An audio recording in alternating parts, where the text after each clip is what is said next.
सुख सागर तीसरा स्कंद 27वां अध्याय। इस अध्याय में आज हम पढ़ेंगे भगवान कपिल देव जी द्वारा सांख्य योग का ज्ञान उपदेश।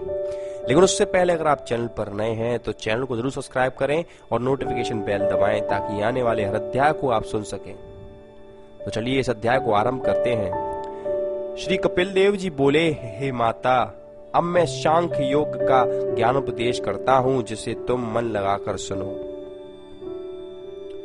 इस ज्ञान को अधिक उत्तम समझकर तुम किसी दूसरे से मत कहना, क्योंकि यह ज्ञान प्रत्येक मनुष्य को शीघ्र प्राप्त नहीं होता है। तुम समस्त सांसारिक बंधनों को झूठा जानो, उन्हें कभी सत्य नहीं जानना चाहिए। यदि तुम्हें कहीं यह शंका हो कि अब सांसारिक माया झूठी ही है, तो फिर जप तप यज्ञ तथा अधर्म की बातें भी झूठी ही हैं। सो ऐसा ही जानना चाहिए कि यह जगत झूठा है, परंतु मनुष्य जो पाप अथवा पुण्य करते हैं उनका फल उन्हें सुख दुख के रूप में अवश्य ही भोगना पड़ता है। इस विषय में तुमसे एक प्राचीन कथा वर्णन करता हूँ, उसे ध्यान पूर्वक सुनो। एक समय एक मनुष्य जंगल में लकड़ी काटकर उसका बोझ अपने सिर पर रखकर बेचने के लिए जा रहा था। मार्ग में जब वह दोपहर की गर्मी के कारण थक गया, तब एक पेड़ के नीचे जाकर उसने अपने सिर पर रखे हुए ईंधन के बोझ को उतारकर धरती में रख दिया। तत्पश्चात वह पास के एक कुएं से जल पीकर वहीं पर बैठकर आराम करने लगा। इतने में ही उसने देखा कि एक घुड़सवार अपने घोड़े को दौड़ाता हुआ जल पीने के लिए उस कुएं की ओर चला आ रहा था। उसे देखकर लकड़हारे के हृदय में यह विचार प्रकट हुआ कि यदि मेरे पास भी घोड़ा होता तो मैं भी उस पर बैठकर इसी प्रकार चलता। यूं पैदल ही सिर पर बोझ रखकर चलते हुए, धूप में पैर जलते हुए यहाँ भटकता नहीं रहता। इसी सोच में वह लकड़हारा कुएं की जगह पर सो गया। तब उसे स्वप्न में घोड़ा मिल गया। जब वह घोड़े पर सवार हो उसे दौड़ाने लगा, तब वह घोड़े से गिर गया। उस स्वप्नावस्था में जब वह उछला, कुएं में गिरने के कारण उसके हाथ पांव टूट गए। इसलिए हे माता, जिस प्रकार उसका घोड़ा मिलना मिथ्या और कुएं में गिरने से चोट लगना सत्य हुआ, उसी प्रकार सांसारिक सुखों को मिथ्या जानना चाहिए, परंतु पाप करने से मनुष्य को दंड अवश्य मिलता है, इसे सत्य जानना चाहिए। जब लोगों ने उस लकड़हारे को कुएं से निकालने की कोशिश की, उस समय कुएं के अंदर से ही वह बोला, जब स्वप्न में घोड़े पर चढ़ने से ही मैंने यह फल पाया है, तो जो लोग नित्य घोड़े पर चढ़ते हैं वे न जाने किस गहरे कुएं में गिरकर दंड पाएंगे। हे माता, जो मनुष्य संसार में रत वस्त्राभूषण स्त्री मकान इत्यादि का सुख पाकर यह समझता है कि इस समस्त सुख को मैं अपने पुरुषार्थ से भोग रहा हूँ, तो ये उसका यह समझना भारी अज्ञान है, क्योंकि भगवान की कृपा के बिना किसी को सुख नहीं मिलता। इसलिए ऐसे व्यक्ति को अवश्य ही दुख भोगना पड़ता है। परंतु जो मनुष्य उस सुख को भगवत कृपा से प्राप्त हुआ समझकर उसमें लिप्त नहीं होते और अपने वर्ण तथा देह का धर्म जानकर किसी को कष्ट नहीं पहुंचाते, उसे कभी भगवान का दंड नहीं भोगना पड़ता। भगवान कपिल देव के मुख से इस ज्ञानोपदेश को सुनकर देवहूति बोली, हे महात्मन, आपने जो यह कहा है कि इस देह को आत्म पुरुष से अलग जानना चाहिए, सो यह तो बहुत कठिन मालूम होता है। बिना नेत्रों से देखे उस पुरुष को अलग कैसे जानना चाहिए? वह पुरुष तो देह में ऐसे व्याप्त है जैसे कि दूध में घी और अग्नि में तेज रहता है। अतः कृपा करके मुझे उसका भेद पृथक पृथक समझाइए। यह सुनकर कपिल देव जी बोले, हे माता, इस बात पर ज्ञान दृष्टि और चर्म चक्षुओं द्वारा देखकर दोनों प्रकार से विचार करना चाहिए।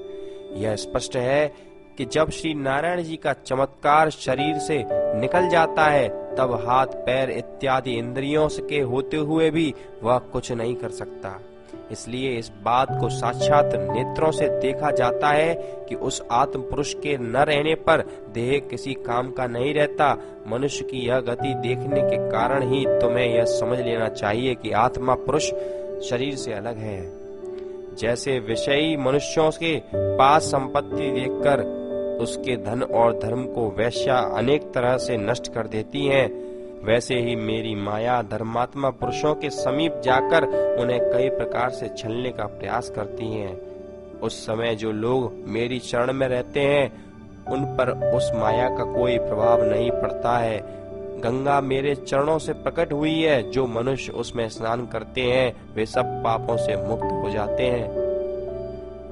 श्री कपिल देव जी के द्वारा इस ज्ञान को सुनकर देवहूति ने कहा, हे प्रभु, मैंने आपके कथानुसार आत्मा को शरीर से अलग समझ लिया है, परंतु मेरे मन का ऐसे शीघ्रता पूर्वक संसारी माया जाल से अलग होना एवं श्री हरि के चरणों से अनुरक्त होना बहुत कठिन दिखाई देता है।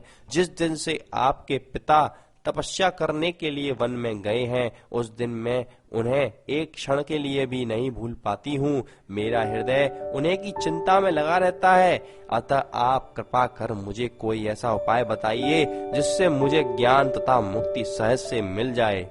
तब कपिल देव जी बोले, हे माता, मैं तुम्हें भक्ति योग का सरल मार्ग बताता हूँ, तुम उसे ध्यान पूर्वक सुनो।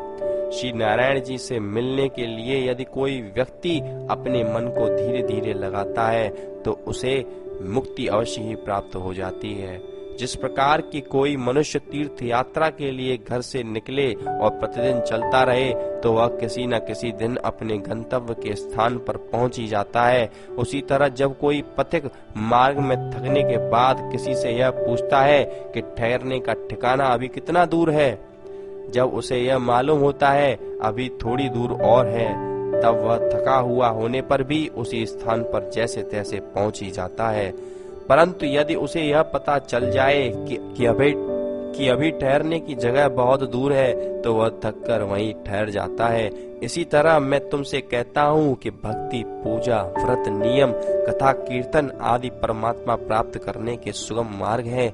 पूजा भी कई प्रकार की होती है, उसमें एक पूजा तामसी है जिसमें मनुष्य अनेक लोगों को बुरा एवं स्वयं को भला बनाने के लिए माया फेरता है और अपने मन में किसी शत्रु के मर जाने की कामना करता है। दूसरी पूजा राजसी होती है जिसमें श्री नारायण जी के नाम पर मनुष्यों से वस्त्र, धन, मिष्ठान, सुगंध आदि लेकर उसे स्वयं काम में उपयोग किया जाता है। ऐसे लोग अपने शालिग्राम और लक्ष्मी नारायण जी की मूर्ति को सांसारिक सुख प्राप्त करने के लिए अन्य लोगों से पुजवाते हैं अथवा अन्य मनुष्य के घर में जो शालिग्राम की मूर्ति होती है उस पर भक्ति एवं श्रद्धा नहीं रखते हैं। तीसरी सात्विक पूजा है जो मुक्ति प्राप्त करने के लिए की जाती है। चौथी भक्ति निर्गुण है, इसमें मुक्ति प्राप्त करने की इच्छा भी नहीं रखी जाती। इस भक्ति के अलावा यज्ञ, तप, पूजा, ध्यान, व्रत आदि जो भी शुभ कर्म किए जाते हैं सब परमेश्वर के नाम पर अर्पित कर दिए जाते हैं और उनके दिल में कोई इच्छा नहीं रखी जाती। हे माता, मेरी कथा और कीर्तन सुनते समय जो भक्त करुणा के स्थान पर रो देता है तथा हर्ष के स्थान पर आनंद विभोर हो जाता है, उसे देखकर मैं अत्यंत प्रसन्न होता हूँ और अपने मन में सदैव यह विचार करता हूँ कि मैं उस भक्त को प्रसन्न करने के लिए कौन सी ऐसी वस्तु दूं जिससे उसके ऋण से उऋण हो सकूं। इस तरह से भक्त जीवन मुक्त होते हैं।